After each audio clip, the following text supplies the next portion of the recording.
అన్న. నమస్తే. చికెన్ అంటేనే ప్రతి ఒక్కరు చాలా ఇష్టంగా తినేది. అండ్ మటన్ కొనుక్కోలేని వాళ్ళకు కూడా చికెన్ చాలా ఉపయోగపడుతుంది. ఫంక్షన్ అయినా కానీ ఏదైనా కానీ ముందుగా కనిపించే చికెన్ మాత్రమే. కానీ ఇప్పుడు చూసుకుంటే మనకి ఏప్రిల్ 1 నుంచి చికెన్ షాప్స్ అన్ని బంద్, చికెన్ సరఫరా అనేది ఆపేస్తున్నామని చెప్తున్నారు. మరి దానిపైన మీ అభిప్రాయం ఏంటి? మీరు కూడా అలానే చేస్తున్నారా? బంద్ అవునండి, బంద్. ఫస్ట్ నుంచి 90% బంద్ అండి. ఎందుకంటే చికెన్ రేట్ తగ్గించారు, కానీ మా మార్జిన్ ఇంతకుముందు 30%, 25 రూపీస్ మార్జిన్ ఇచ్చేవాళ్ళు. ఇప్పుడు ఓన్లీ 16 రూపీస్ మార్జిన్ అవుతుంది. అది మాకు వర్కౌట్ అవ్వట్లేదు. ఎందుకంటే మా దగ్గర 4 మెంబర్స్ 5 మెంబర్స్ వర్కర్స్ ఉన్నారు. రెంట్ ఉంది, 20,000 రెంట్ కట్టాలి. 4 మెంబర్స్, ఈచ్ మెంబర్కి 8,000 రూపీస్ శాలరీ. మా ఈ ఖచ్చితంగా ఎవరు వచ్చి వర్క్ చేయరు. దానివల్ల మాకు వర్కౌట్ అవ్వట్లేదు. ఇంకోటి మా మార్జిన్ మాకు రావాలి.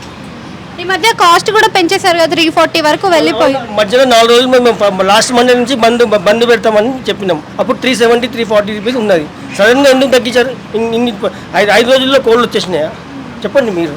మీరు కూడా మామూలు జనాలు, ప్రెస్ వాళ్ళు కూడా కొద్దిగా ఆలోచించండి. వాళ్ళ మైండ్ గేమ్ అంటే ఇది ఎందుకు ఇంత స్ట్రాటజికల్గా ప్లే చేస్తున్నారు అంటారు? మరి ఇప్పుడు 6 మంత్స్ నుంచి చేస్తున్నారు. ఇది మొత్తం ఇది వాళ్ళు పెద్ద కంపెనీ ఉంది కదా, వాళ్ళకి మొత్తం ఒకటి అదే అయిపోయింది. వాళ్ళు అయ్యి సామాన్య ఇప్పుడు పోల్ట్రీలో రైతు లేడండి. ఓన్లీ పెద్ద కంపెనీ వాళ్ళే ఇది అయిపోయింది. సిండికేట్ అయ్యి మామూలు వాళ్ళకు, కస్టమర్స్కి, చికెన్ షాప్ వాళ్ళకు చాలా బాధ పెట్టేస్తున్నారు. ప్రతి సమ్మర్లో అది కామన్ అన్న. ఎందుకంటే కోళ్ళు డ్యామేజ్ అవుతాయి, కోళ్ళు సైజ్ తొందరగా రాదు. అది కామన్, 2 మంత్స్ కామన్. అది అంటలేము దాని గురించి. మిగతా 10 మంత్స్ ఎందుకు మాకు మార్జిన్ ఇవ్వట్లేదు? అంటే రేట్లు పెంచినా కూడా మరి సామాన్యులకు కూడా అందే ధరలలో ఉండాలి కదా. మరి గుడ్లు రేట్లు పెరిగిపోతున్నాయి, ఆ విధంగా అన్ని రేట్లు పెరుగుతుంటే మరి ఎలా ఉంటుంది అంటారు సిచ్యువేషన్? చాలా బ్యాడ్ ఉంటుందండి. దానివల్లనే కదా మేము ఇంత చేస్తున్నాం. సామాన్య మా దగ్గర మీ మ్యాక్సిమం మిడిల్ క్లాస్, లో క్లాస్ వాళ్ళే చాలా మంది వస్తారు. చికెన్ తినరు. పప్పు వండుకొని తినాలంటే చాలా టైం పట్టేస్తుంది. అదే చికెన్ మిడిల్ క్లాస్ 50 రూపాయలు చికెన్కి వస్తాడు, 60 రూపాయలు చికెన్కి వస్తారు. లేబర్లు వస్తారు, 30 రూపాయలు కార్జన్ లివరీ అని వస్తారు. వాళ్ళ సామాన్య ప్రజలకు కూడా ఆలోచించాలి కదా. ప్రతి సామాన్య మిడిల్ క్లాస్, లో క్లాస్కి అందుబాటు అయ్యేది చికెన్. దానికి మీరు విపరీతంగా రేటు పెంచేస్తే వాళ్ళు ఎట్లా బతకాలి, మేము ఎట్లా బతకాలి? మంది దెబ్బ తింటారు. లేబర్ ఈవినింగ్ మాకు లేబర్ చాలా మంది వస్తారు. దాని మీద అడ్డం మీద వర్క్ చేసుకొని వచ్చి లివర్ చేస్తారు. లేబర్ పంజాగుంటారా మరి లేబర్ అడ్డా ఉంది. మ్యాక్సిమం 60-70% మా లేబర్ అడ్డాలు వస్తారు. అన్న 50 రూపాయలు చికెన్ అన్న రేపిస్తా, మేము ఇవ్వాలి. ఇవ్వకపోతే షాప్ నడవదు. అది కూడా మేము లాస్ అవుతున్నాం. ఒక్కొక్కసారి ఇయ్యరు కూడా. అన్న లేదన్న, పిల్లలు నాది అట్లా ఉన్నారు. 1 బిజినెస్ లాస్. మీరు ఇక్కడ ఇది మాకు లాస్ పర్సనల్లీ. ఇక్కడ మీరు పెద్ద కంపెనీ వాళ్ళు ఇట్లా లాస్ చేస్తున్నారు. ఎట్లా బతకాలి చెప్పండి? సొల్యూషన్ అంటే నిన్న ట్రేడర్స్ యూనియన్ మీటింగ్ అయింది. వాళ్ళు మొత్తం ఈ కంపెనీ వాళ్ళకు ఇది చేసినారు.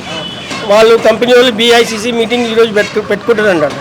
మధ్యాహ్నంలో ఈవినింగ్ వరకు ఏదో ఒక క్యాలిటీ వస్తుంది. ఆ క్యాలిటీ మా ఫేవర్ క్యాలిటీ వస్తే ప్రాబ్లం లేదు, లేదంటే కంపల్సరీ బంద్. చెప్పలేమండి. 1 వీక్ ఉండొచ్చు, 2 డేస్ ఉండొచ్చు.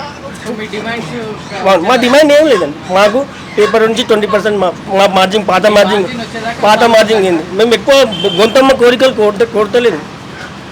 మా వర్కర్స్ ఇప్పుడు వాళ్ళకి టిఫిన్ అరేంజ్ చేయాలి, లంచ్ అరేంజ్ చేయాలి, మా టీ ఉంటుంది 1000 రూపాయలు. అది మళ్ళీ ఎక్స్ట్రా 200 ఖర్చు పడుతుంది. ఒక వర్కర్కి 1200 ఖర్చు పడుతుంది. నేను షటర్ ఓపెన్ అయ్యానే 6,000, 5,000 పక్కన పెట్టేసాను వర్కర్స్ గురించి. మరి రెంట్, కరెంట్ బిల్ ఎక్కడికి వెళ్తుంది? డైలీ 6-7 వేలు వీళ్ళకి వెళ్ళిపోతుంది. మేము ఇంటికి తీసుకెళ్ళాలి, మా పిల్లలకి ఏం పోషించాలి? మీరు ఆలోచించండి సార్. మీరు కూడా వర్క్ చేస్తారు. మీరు ఒట్టిగానే చేయరు కదా. ప్రెస్ రిపోర్టర్స్ ఉన్నారు, మీరు కూడా ఆలోచించి మా తరఫు నుంచి మీరు కూడా ఫైట్ చేస్తే బాగుంటుందని